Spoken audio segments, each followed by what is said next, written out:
Welcome to public TV news బులెటిన్ల ముందుగా headlines. Pawan Kalyan పై సంచలన వ్యాఖ్యలు చేసిన పీకే నారాయణ. తన సమస్యలను చెప్పుకుందామని వచ్చిన వృద్ధ రైతులను ఈడ్చుకెళ్లిన ఏఎస్ఐ. తిరుమల డ్రైవర్ పై కానిస్టేబుల్ దాడి.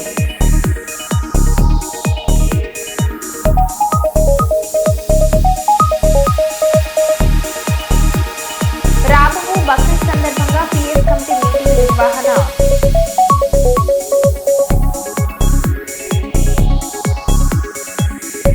అమ్మ ప్రేమ అపురూపమైన దృశ్యం, బిడ్డపై తల్లికి ఉన్న ప్రేమ. మంచిర్యాల జిల్లా చెన్నూరు మున్సిపాలిటీలో ఏర్పాటు చేసిన వన మహోత్సవంలో పాల్గొన్న చెన్నూరు ఎమ్మెల్యే వివేక్ వెంకటస్వామి. వన మహోత్సవంలో భాగంగా చెన్నూరు మున్సిపాలిటీ ఆవరణలో మొక్కలు నాటిన చెన్నూరు ఎమ్మెల్యే వివేక్ వెంకటస్వామి అనంతరం చెన్నూరు మున్సిపల్ కార్యాలయ సిబ్బందికి శానిటరీ కిట్లను పంపిణీ చేసిన చెన్నూరు ఎమ్మెల్యే వివేక్ వెంకటస్వామి. ఈ కార్యక్రమంలో మున్సిపల్ సిబ్బంది, స్థానిక నాయకులు తదితరులు పాల్గొన్నారు.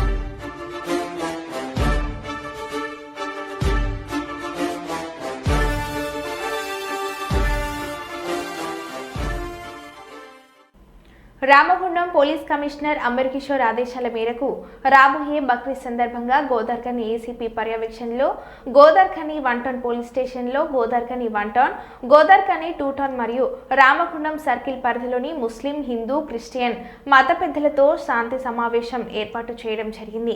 ఇటీ సమావేశంకు పెద్దపల్లి డీసీపీ పి కరుణాకర్ ముఖ్య అతిథులుగా హాజరై హిందూ, ముస్లిం మత పెద్దలతో మాట్లాడి పోలీసుల తరపున సూచనలు, సలహాలు తప్పకుండా పాటించాలని డీసీపీ కోరారు. గోదార్ఖని సబ్ డివిజన్ పరిధిలో హిందూ, ముస్లిం సోదరులు అన్నదమ్ముల వలె కలిసిమెలిసి ముందుకు వెళ్తున్నారని తెలిపారు.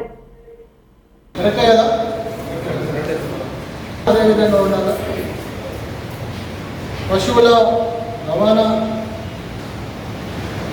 అప్పుడప్పుడు మనకు ఒక సమాచారం కూడా ఇస్తూ ఉంటారు.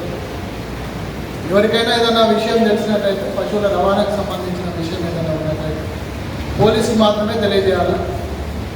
మీ అంతటా మీరుగా ఎవరు కానీ వెళ్ళి వెహికల్స్ ఆపడం కానీ, అక్కడ గొడవ చేయడం కానీ చేయొద్దు. చట్టాన్ని ఎవరు కూడా చేతుల్లోకి తీసుకోవడానికి లేదు. దాని మీద పోలీస్ యాక్ట్ చేస్తారు. మీకు అభ్యంతరాలు ఏమున్నా, మీ వైపు నుంచి కంప్లైంట్స్ ఏమున్నా, సమాచారం ఏమున్నా అది పోలీసుకు తెలియజేయాలి. పోలీసు పరంగా అన్ని విధాలుగా చట్టపరంగా చర్యలు తీసుకోవడం అనేది జరుగుతుంది. జిల్లాలో 3 ప్రాంతాల్లో చెక్ పోస్టులు పెట్టడం జరిగింది. పశువుల అక్రమ రవాణా అరికట్టడానికి, అది జరగకుండా చూడడానికి పూర్తి స్థాయిలో చర్యలు చేపట్టడం అనేది జరుగుతూ ఉన్నది. అన్ని విధాలుగా పండుగ వాతావరణాన్ని ఎలా ఇబ్బంది కాకుండా మంచి వాతావరణంలో జరిపించడానికి పోలీసు పూర్తి స్థాయిలో ప్రయత్నాలు చేస్తున్నది. దీనికి మీరు టౌన్లో, జిల్లాలో పెద్ద మనుషులు, మీ అందరి సహకారం కూడా పోలీసు ఆశిస్తున్నది. సోషల్ వచ్చేటువంటి వాతావరణంలో మనందరం ఉన్నాం. మన సంస్కృతి కూడా అదే. మన సంస్కృతి కూడా పండుగను అందరం కలిసి జరుపుకునేటువంటి ఈ సంస్కృతిలో పుట్టి పెరుగుతున్నాం. ఈ సంస్కృతిని విచ్ఛిన్నం అనేది చాలా పెద్ద పదం. అని ఎవరో ఒకరు తెలిసి తెలియక అమాయకత్వంతో లేకుండా వేరే చిన్న చిన్న విషయాల వల్ల అపోహలు పెరిగే అవకాశం ఉంది. సోషల్ మీడియా ప్రభావం అనేది. ఈ సోషల్ మీడియా ఏ స్థాయికి వెళ్ళింది అని అంటే, ఏం జరగని దాన్ని కూడా జరిగినట్టు క్రియేట్ చేసి ఒకటి వదిలేస్తే దానంతా అదే జరుగుతాడు. ఒక సామెత ఉంది, నిజం ఇంట్లో గడప దాటేటప్పటికే అబద్ధం ప్రపంచమంతా చుట్టేసి వస్తున్నారు. ఇంటర్ గడప దాటకముందే అబద్ధం ఏం చేసినట్టు ప్రపంచం మొత్తం తిరిగేసి వస్తుంది. అట్లాంటి పరిస్థితుల్లో కూడా సోషల్ మీడియా ప్రతి ఒక్కరికి అందుబాటులో ఉంది. దీనివల్ల ఇది అవుట్ ఆఫ్ ది సబ్జెక్ట్ అయినప్పటికీ కూడా మీ అందరికీ సోషల్ మీడియా కుటుంబాలను కూడా విచ్ఛిన్నం చేస్తారు. చాలా కుటుంబాలు సోషల్ మీడియా వల్ల విడిపోతున్నాయి.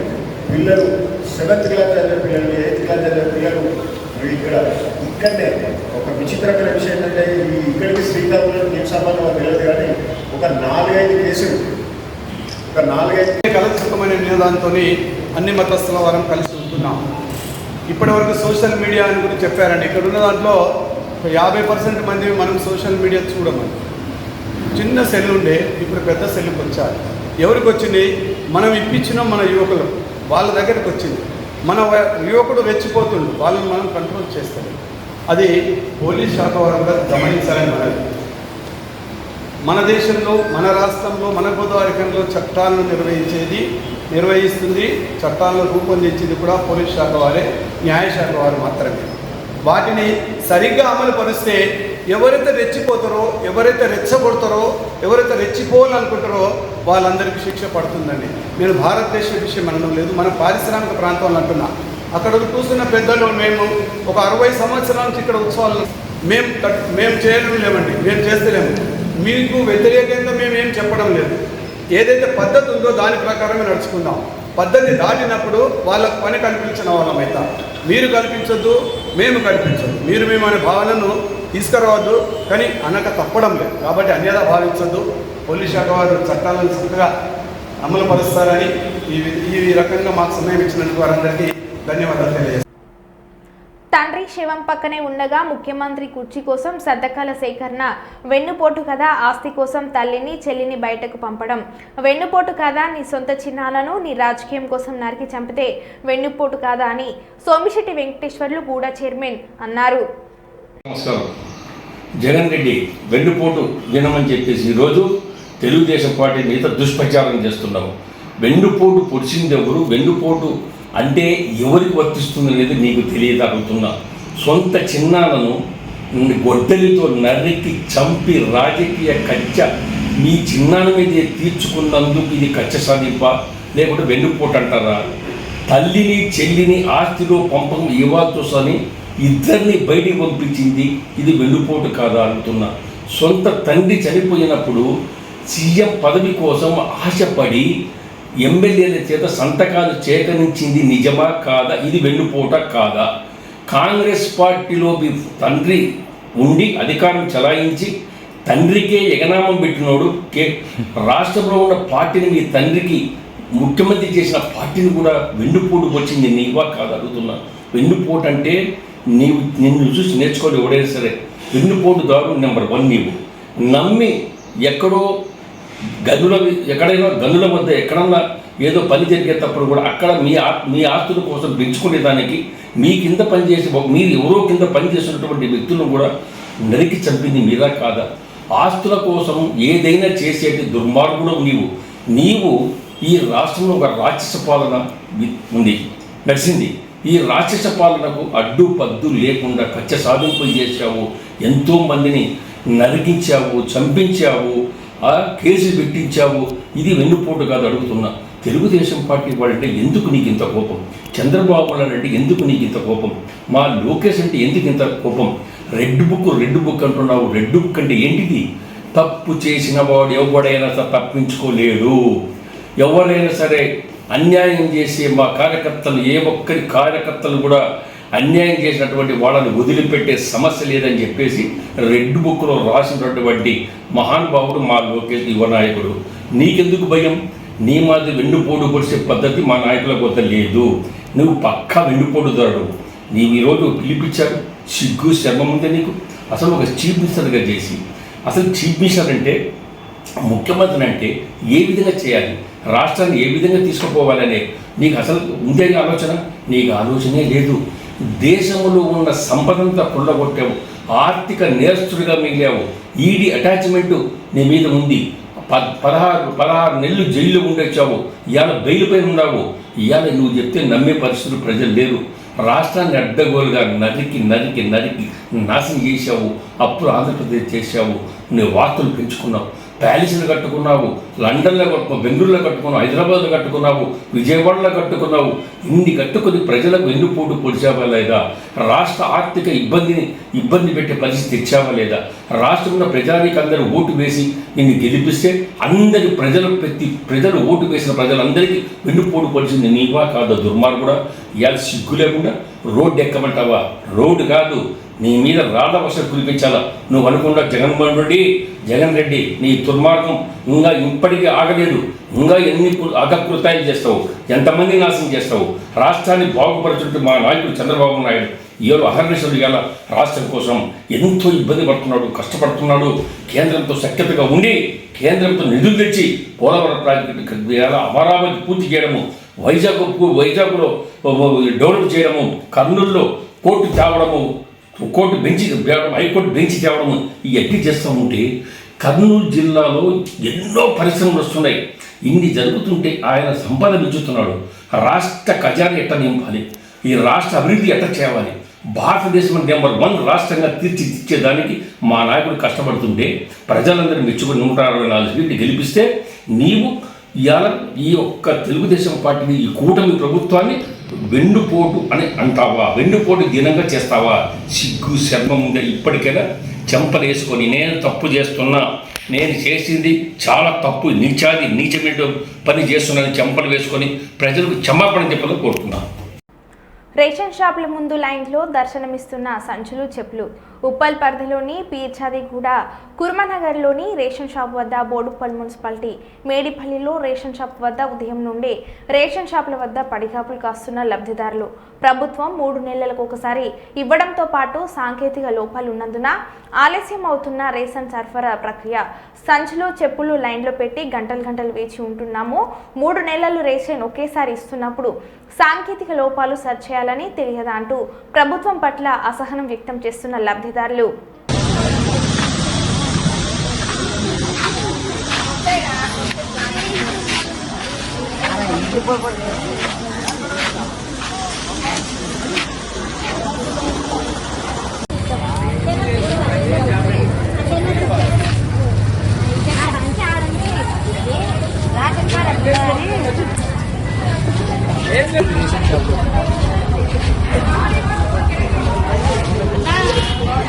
మాజీ ముఖ్యమంత్రి జగన్మోహన్ రెడ్డి ఆదేశాల మేరకు ప్రస్తుత ముఖ్యమంత్రి చంద్రబాబు నాయుడు ప్రజలకు ఇచ్చిన వాగ్దానాలు ఏవీ నెరవేర్చకుండా అబద్ధపు మాటలు ఆడుతూ ప్రజలకు ఇచ్చిన ఏ ఒక్కటి నెరవేర్చకుండా నేటికి 1 సంవత్సరం అయింది. అందుకు నిరసనగా ఈరోజు టెక్కలి నియోజకవర్గం ఇన్ఛార్జి పేర్హడ తిలక్ ఆధ్వర్యంలో వైఎస్ఆర్ విగ్రహం నుండి ర్యాలీలో ముఖ్య అతిథిగా మాజీ స్పీకర్ తిమ్మనేని సీతారాం మరియు 4 మండలాల జెడ్పీటీసీలు, ఎంపీపీలు, ఎంపీటీసీలు, సర్పంచ్లు, వివిధ హోదాల్లో ఉన్నటువంటి వైఎస్ఆర్సీపీ నాయకులు, కార్యకర్తలు పాల్గొని టెక్కలి ఆర్డీఓకి వినతి పత్రం ఇవ్వడం జరిగింది.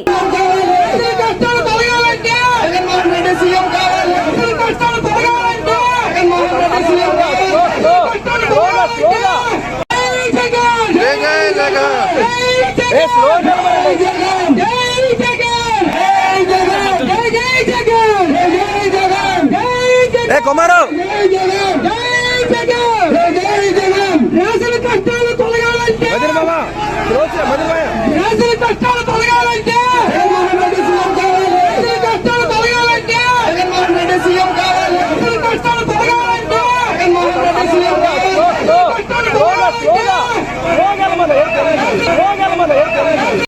రామగుండం ముద్దుపేట తెలంగాణ రాష్ట్ర పోలీస్ హౌసింగ్ కార్పొరేషన్ పూర్వపు చైర్మన్ పెద్దపల్లి జిల్లాలోని రాగినేడు గ్రామంలోని శ్రీ స్వయంభూ నాగలింగేశ్వర స్వామి దేవాలయం నిర్మాణకర్త కోలేటి దామోదర్ జన్మదిన వేడుకలను వీర్లపల్లిలోని శ్రీ ఈశ్వర కృప వృద్ధ ఆశ్రమంలో ఘనంగా నిర్వహించడం జరిగింది. ఈ కార్యక్రమానికి ముఖ్య అతిథిగా విశాల కృప వృద్ధాశ్రమం అధ్యక్షులు పిటి స్వామి విచ్చేశారు. గోదర్ఖని పట్టణ ఆర్య వైశ్య సంఘం మాజీ అధ్యక్షులు చిరుధాల రవీందర్, తెలంగాణ ఆర్య వైశ్య విద్యావంతుల రాష్ట్ర అధ్యక్షులు బల్లు చంద్రప్రకాష్ గుప్తా, కిరాణా మర్చెంట్ అసోసియేషన్ అధ్యక్షులు చొక్కరపు వెంకటేశ్వర్లు పాల్గొన్నారు.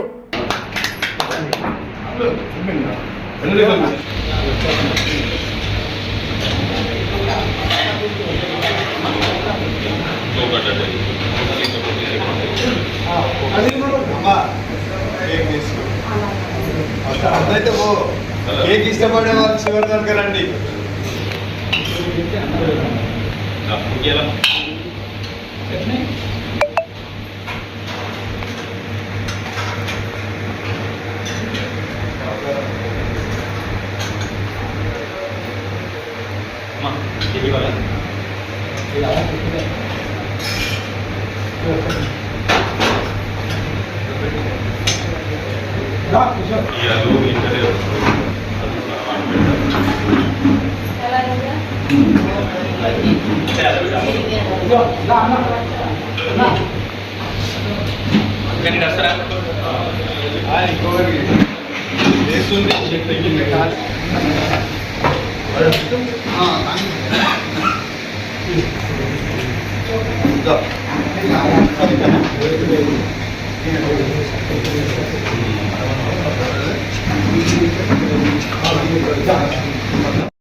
రోషే గారు స్టార్టింగ్ ఉండే తెలంగాణ ఒక దామోదర్ గారే కోలేరు దామోదర్ గారు పేరు ఎక్కువ పడుతుంది అందు కాబట్టి 63వ బర్త్డే సందర్భంగా వచ్చి జరుగుతారు.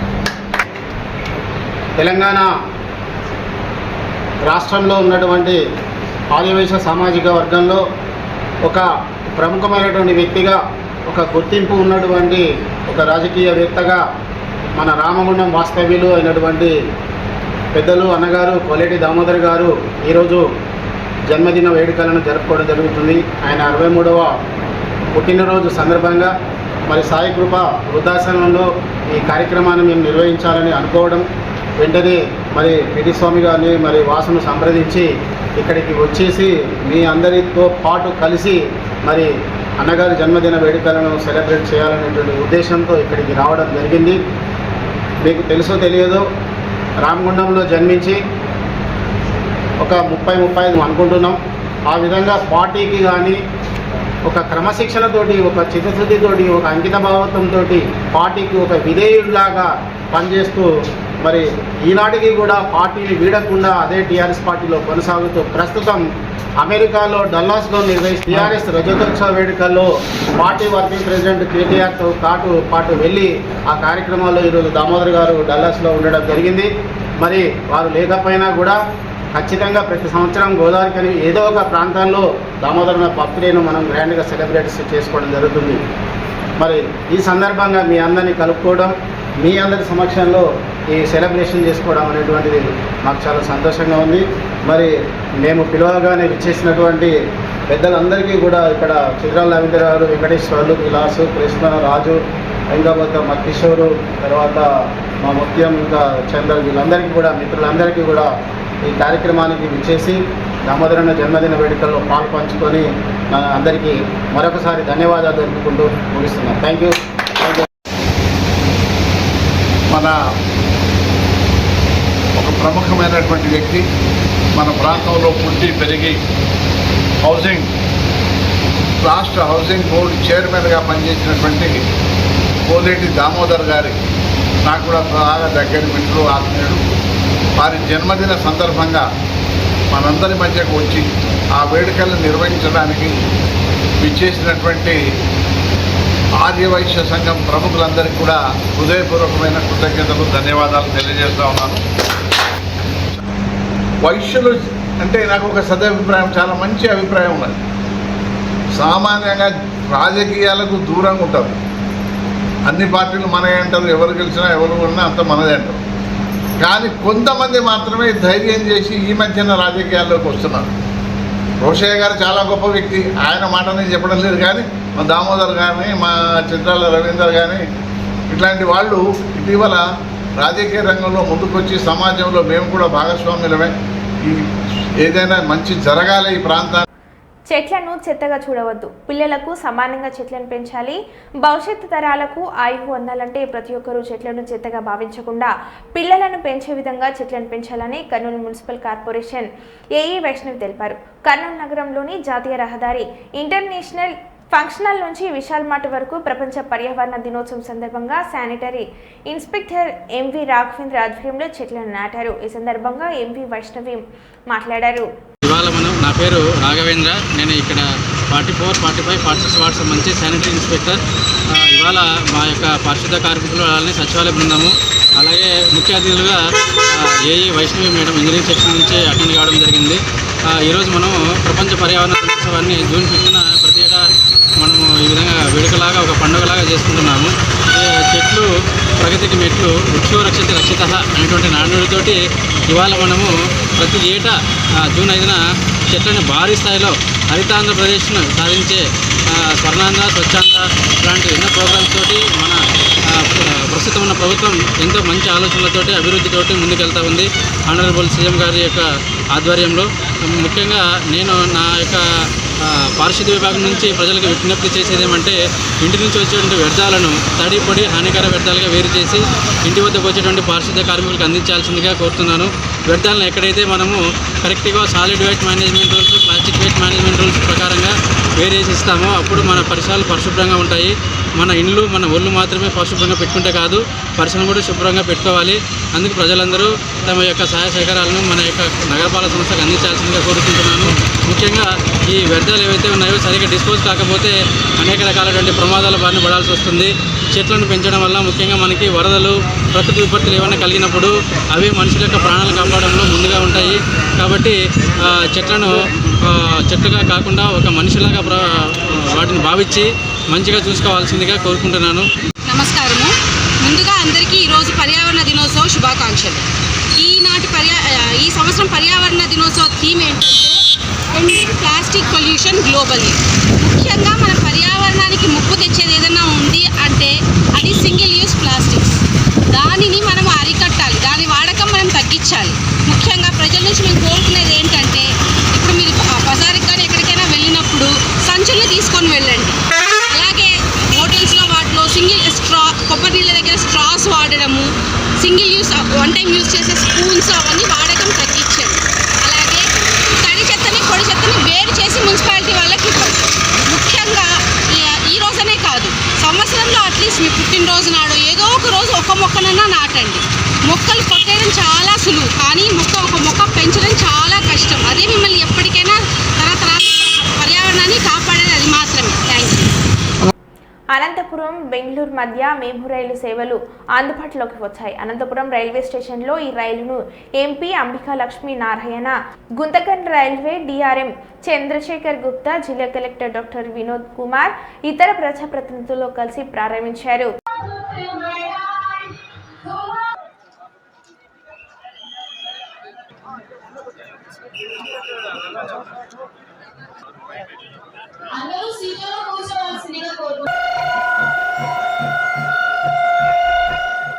ఈరోజు అనంతపురం నగరవాసుల చిరకాల వాంఛించినటువంటి అనంతపురం బెంగళూరు నగరానికి ఈరోజు ఒక మెమో రైలుని ప్రారంభించడం జరిగింది. మేము ఎన్డీఏ ప్రభుత్వం వచ్చిన తర్వాత కరెక్ట్గా ఈ వాటికి సంవత్సరం పూర్తిగా అయింది. కాబట్టి ఈ సంవత్సర కాలంలో ఒక మేజర్ మేము అవకాశం తీసుకొని ఈరోజు రైలుని ప్రారంభించడం జరుగుతుంది. ఈ రైలు ద్వారా నిత్యం కరువు కాటకాలతో ఉన్నటువంటి అనంతపురం జిల్లాలో ఉన్నటువంటి రైతన్నలు కావచ్చు, అదేవిధంగా కూలీలు కావచ్చు, విద్యార్థులు, యువత, అదేవిధంగా నిరుద్యోగులు, అదేవిధంగా ఇక్కడ నుంచి వచ్చేటువంటి వ్యాపారస్తులు అందరికీ కూడా ఒక సువర్ణ అవకాశం లభించింది. కేవలం 50 రూపాయలతోటే అనంతపురం నుంచి బెంగళూరు వెళ్ళే అవకాశం దొరికింది. అది కూడా బెంగళూరు నగరంలో ఉన్నటువంటి మెయిన్ స్టేషన్కి వెళ్తుంది ట్రైన్ కూడా. కాబట్టి అందరూ కూడా సంతోషంగా ఈరోజు కాకినాడ రూరల్ నియోజకవర్గం సర్పవరం జంక్షన్లో వైఎస్ఆర్ జోనల్ కోఆర్డినేటర్, మాజీ మంత్రి కురసాల కన్నబాబు ఆదేశాల మేరకు రాష్ట్ర వైఎస్ఆర్సీపీ మహిళా ఉపాధ్యక్షురాలు జమ్మల మడక నాగమణి, కాకినాడ రూరల్ వైఎస్ఆర్సీపీ ఉపాధ్యక్షుడు కొప్పిశెట్టి గణేష్, కాకినాడ రూరల్ మహిళా నాయకులు మరియు వందలాది కార్యకర్తలు నిరసన తెలియజేశారు. ఈ సందర్భంగా కూటమి ప్రభుత్వ పాలన పట్ల వారు నిరసన తెలియజేశారు. హామీలు నిలబెట్టుకోలేని కూటమి ప్రభుత్వం అంటూ నినాదాలు చేశారు. జై జగన్, జై జగన్, కన్నబాబు గారి నాయకత్వం, కన్నబాబు గారి నాయకత్వం, జై జగన్, జై జగన్, జై జగన్, కన్నబాబు గారి నాయకత్వం, కన్నబాబు గారి నాయకత్వం,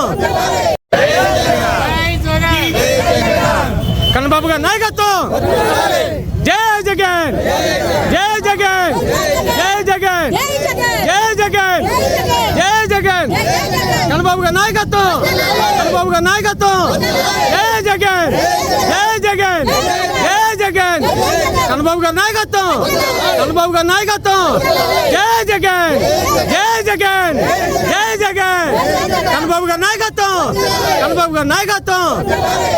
మరో బులెటిన్లో మళ్ళీ కలుద్దాం. Stay tune.